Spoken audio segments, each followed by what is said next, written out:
Welcome back, everyone. In this video, we're going to finish up chapter 6 by looking at compounds that form multiple bonds and the effect that those double and triple bonds have on bond length and bond strength. We're also then going to review how to name simple covalently bound molecules and briefly talk about polyatomic ions. So if you have a molecule, it can have single bonds, it can have double bonds, or it can have triple bonds. A single bond is representing a pair of electrons that are shared together. Okay. However, a double bond represents 4 electrons that are shared between a given set of elements. Those are represented by 2 lines. And then a triple bond is a combination of 6 electrons that are shared together. That's represented by 3 lines. And for our purposes in Chem 110, we're only going to refer to single, double, or triple bonds. There's no quadruple or pentafluoride bonds. And we refer to the number of bonds that are formed between any given 2 elements as the bond order. So the bond order for this hydrogen-oxygen is 1. The bond order for this hydrogen and oxygen is also 1. We would not say that the bond order of the molecule is 2. We only talk about bond orders as being between 2 atoms. So the bond order for this carbon to oxygen is 2. Here the bond order is also 2. And then here we have a bond order of 3. So when they form single bonds, double bonds, and triple bonds, they can do so in a variety of combinations, depending on how many bonds they need to form as a whole.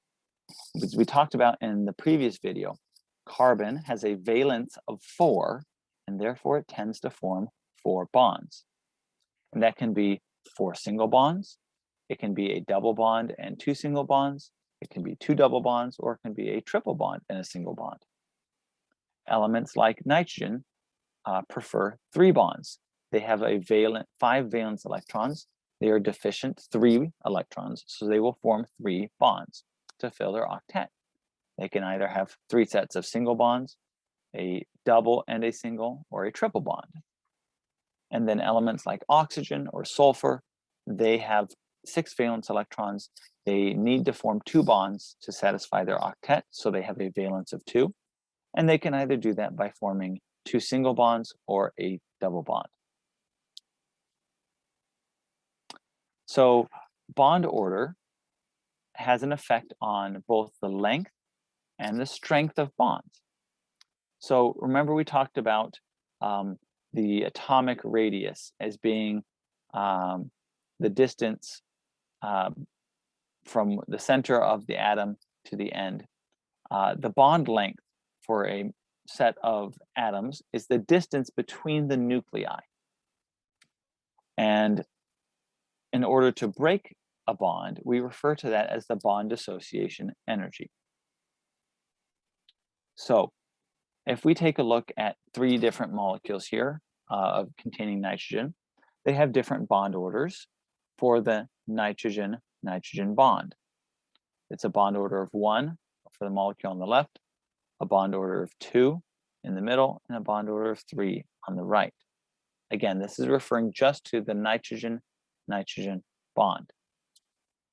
So experimentally, chemists have measured the bond lengths of these molecules, of the nitrogen-nitrogen bond, and have found that the single bond order nitrogen compound has a bond length of about 1.5 angstroms, and an angstrom is about 10 to the minus 10 meters. So very, very, very small. However, a bond order of 2 gives us about 1.25 angstroms, and then a bond order of 3 is about 1.1 angstrom. And so what we see here is that as the bond order increases, bond length decreases.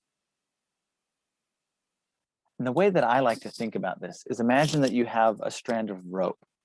And if you take that rope and you wrap it around, you've got two poles and you stretch it out the full length. And then you take and you, instead of taking the full length, you wrap around and double around it. Now it's going to be shorter. And then if you wrap it around again, that same length is now going to be shorter even more. So while this analogy is not perfect in the proportionality of it, it doesn't go down by a third for a triple bond. We do see the same relationship that the more times you go, the more bonds you form in between, the shorter the bond length tends to be. When you take organic chemistry, you'll learn the chemical reasons for why this is the case. And so how does that relate to the strength of a bond? Well, bond dissociation energy, again, is the energy required to break a bond. So the higher the bond dissociation energy, the stronger the bond. And what we see here is that the bond order, as it increases, bond dissociation energy increases.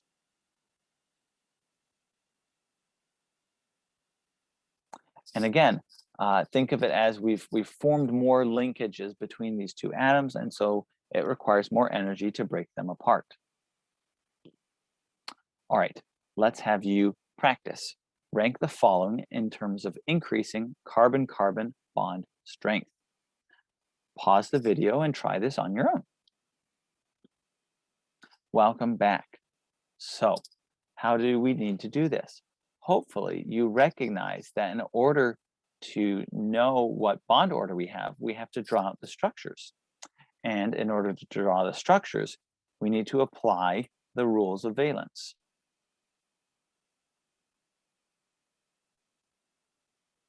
So, for this, we have carbon, and it has to be bound to the other carbon. How do I know that? Remember, hydrogen only forms one bond, so it can never be in the middle of something. So we have to have at least one bond between the carbons, and then the hydrogens bound to them as well. Now, carbon tends to form 4 bonds because it has a valence of 4.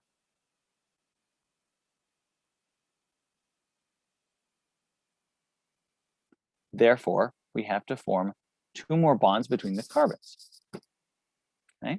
We repeat this process. We have your carbon. Now, what about the bromine? Bromine is a halogen. It has a valence of 1. It tends to form 1 bond. So it's not going to, we would not put bromine here on the right. But what we see next is oxygen. We know that oxygen, and the chain has to continue. So that's going to continue to be then carbon and then carbon. And then we can fill in the rest by looking at the rest of the structure. Carbon here needs to bind to 3 different bromines.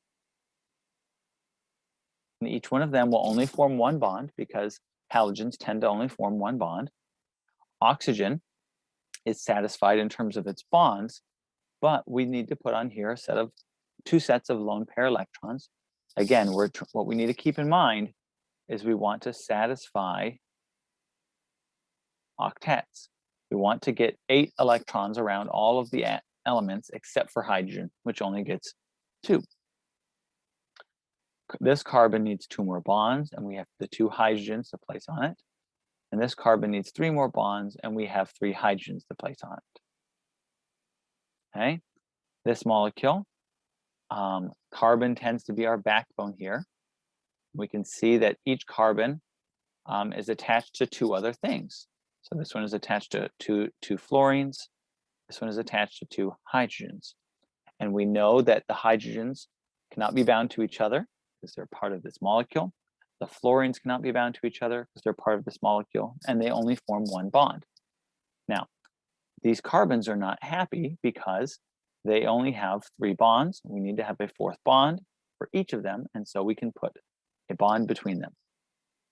Now, if we want to rank them for increasing bond strength, we now see that there's a difference in the bond order. So the bond order here is 3, Here it's 1, and here it's 2. Now, how do I know which bond order I'm looking at? Well, we're looking at the carbon-carbon bond order because we're looking for carbon-carbon bond strength. And we know that as bond order increases, strength increases as well. So if we want to rank them, we know that we have the bond order of 1 is the weakest, the bond order of 3 is the strongest. Okay, let's do a follow-up question. If we wanted to rank them in decreasing carbon-carbon bond length, how would we do that? Well, we know that there's a relationship between length and bond order. High bond order means low length. And so since we know that this has a bond order of 3, this has a bond order of 1, and this has a bond order 2, we want to go in decreasing length. So high length is going to be low bond order. So our highest would be CBr3O, CH2, CH3, and our lowest is going to be the C2H2.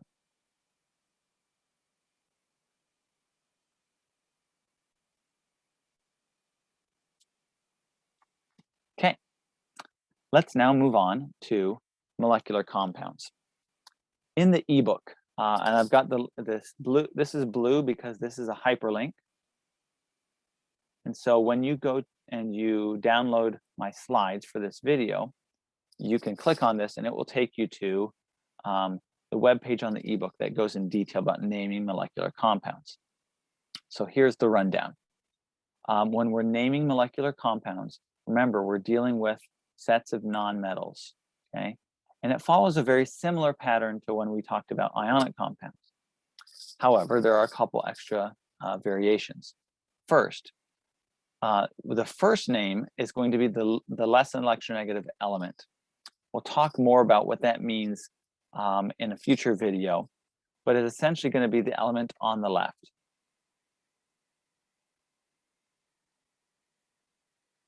Okay, we name the second element with an "ide" ending, and then we use Greek prefixes to indicate the number of atoms for each element.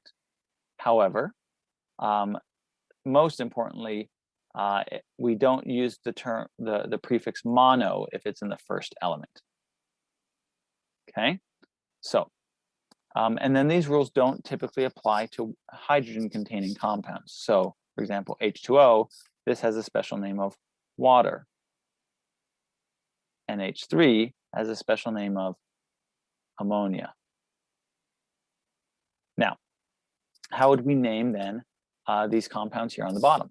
I'll do the first two, and then I want you to try the last two. So give the name of the first electronegative element, the one on the left, so that's xenon. And then the second element ends with "ide," so this is fluorine becomes fluoride. And then we use a Greek prefix to indicate the number of each element. We have one xenon, and we don't use mono when it's the first element, so we just have xenon. And then 6 fluorides, so hexa. So this would be xenon hexafluoride.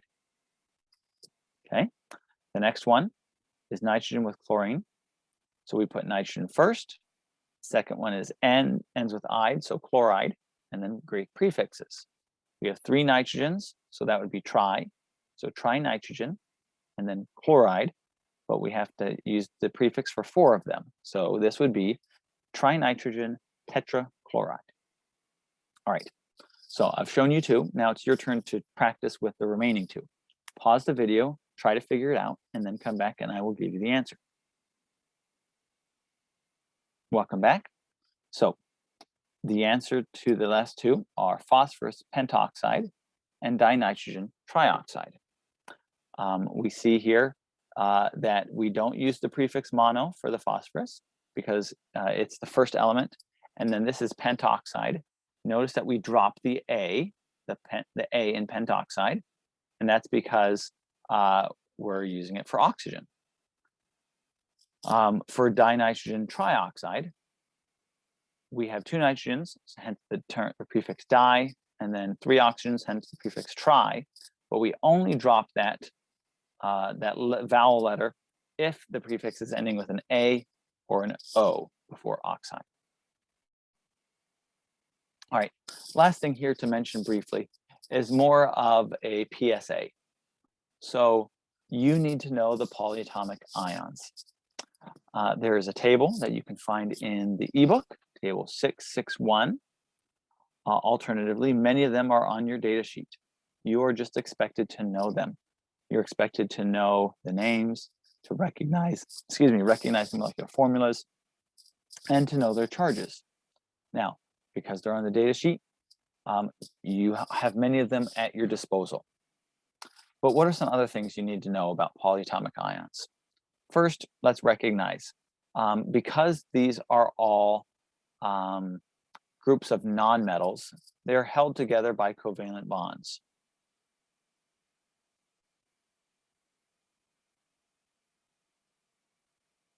Okay, because they're all ions, that you can combine them with cations to form ionic compounds. So anything that has a polyatomic ion in it is if it's with a metal, it's going to have both covalent and ionic bonding, and so it will. But we would call it an ionic compound. So those are the two main properties of the polyatomic ions.